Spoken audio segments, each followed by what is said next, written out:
Lesson 2. The Virginia Colony. What to know? Why did English settlers come to North America, and where did they settle first? In this lesson, you'll be able to learn how the Virginia colony was settled and describe the relations between the settlers and American Indians.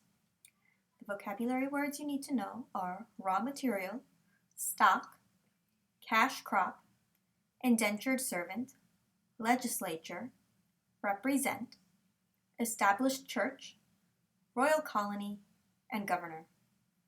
The people you should be familiar with are Queen Elizabeth I, John Smith, Pocahontas, John Rolfe. And the places you should be familiar with are Roanoke Island and Jamestown. You are there. We're getting off here, your friend shouts. The year is 1587.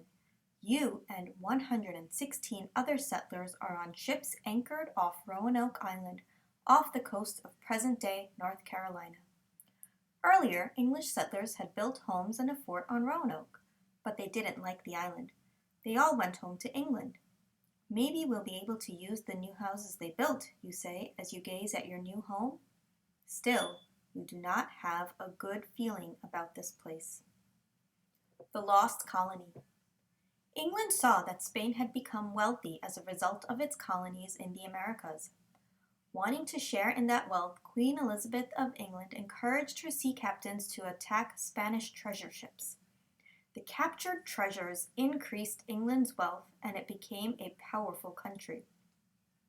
Like many of its European neighbors, England wanted to set up colonies around the world. English leaders knew they would benefit from the lumber and other raw materials the colonies could provide. A raw material is a resource that can be used to make a product.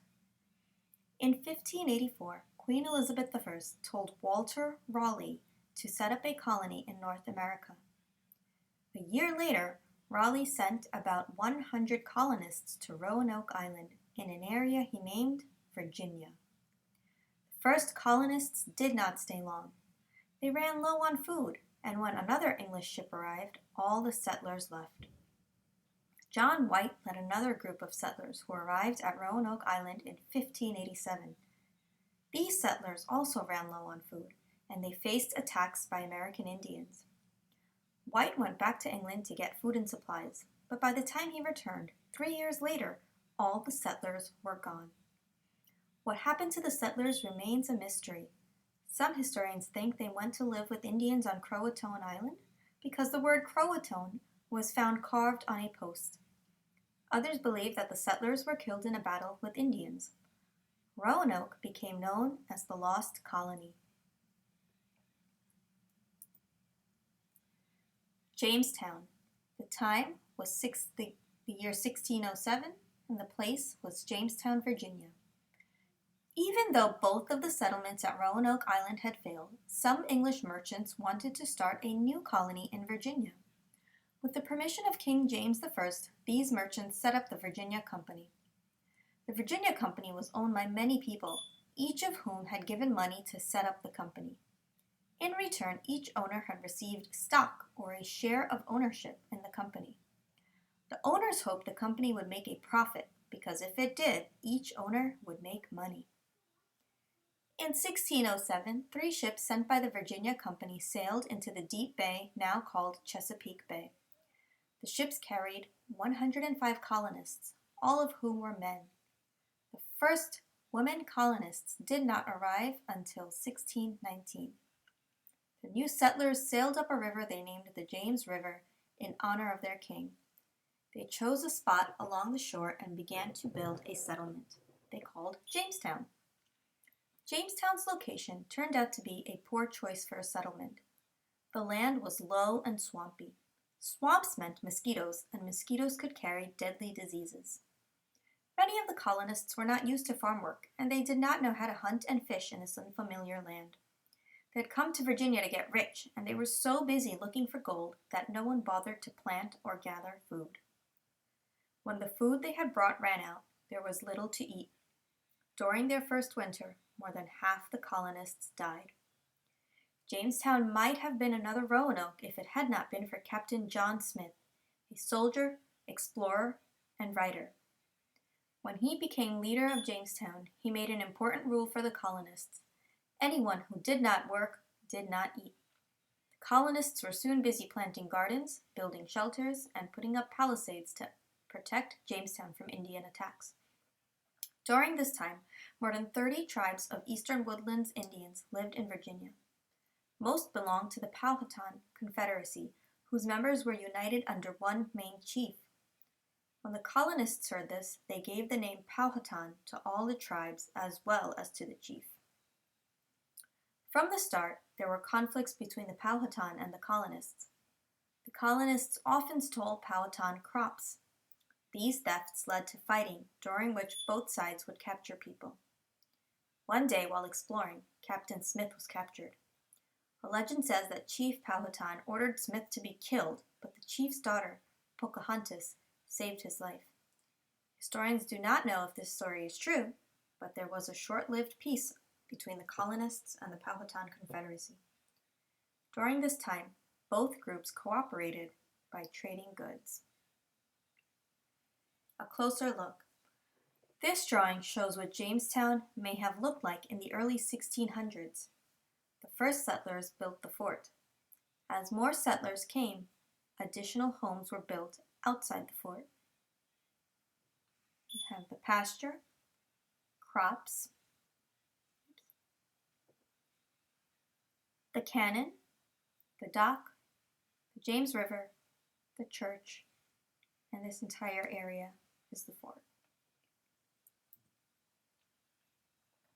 Growth and change. Because living conditions at Jamestown continued to be a problem, many people died in the colony's early years. However, more colonists arrived each year, so the population grew. In time, the colonists even found a way to make a profit. It was not gold that made Jamestown successful, but a crop called tobacco. A Jamestown leader named John Rolfe experimented with growing different kinds of tobacco. By 1613, Rolfe had found a West Indian tobacco that proved to be very popular in England. The colonists at Jamestown were soon growing tobacco as a cash crop, a crop that people grew to sell. The Virginia Company made a lot of money selling its tobacco all over Europe. Farmers grew tobacco on plantations that spread out around Jamestown. Growing tobacco required many workers, so the Virginia Company offered to pay for people's passages or trips to Virginia. In exchange, the people agreed to work without pay for a certain length of time, usually 4 to 7 years. After that time, these indentured servants were given their freedom. In 1619, the first Africans arrived in Jamestown. Historians do not know for sure whether these workers were treated as indentured servants or as slaves. In time, however, Virginia's economy began to rely more on enslaved workers, and more Africans were brought to the colony and forced to work as slaves. Democratic institutions. The House of Burgesses helped people establish the belief that people could govern themselves. In the early 1600s, the people of England had a king, but they also had elected leaders. The elected leaders made the laws in a lawmaking group called Parliament. The Virginia House of Burgesses was modeled after the English Parliament. Members of the House of Burgesses met once a year to make laws for the Virginia colony and to decide on taxes. Electing a legislature to make decisions for the people continues to be an important right that Americans have today. Early government. By 1619, the Virginia colony had more than 1,000 colonists. With so many people, the colony needed laws to keep order. The Virginia Company said the colonists could have the same rights as people living in England.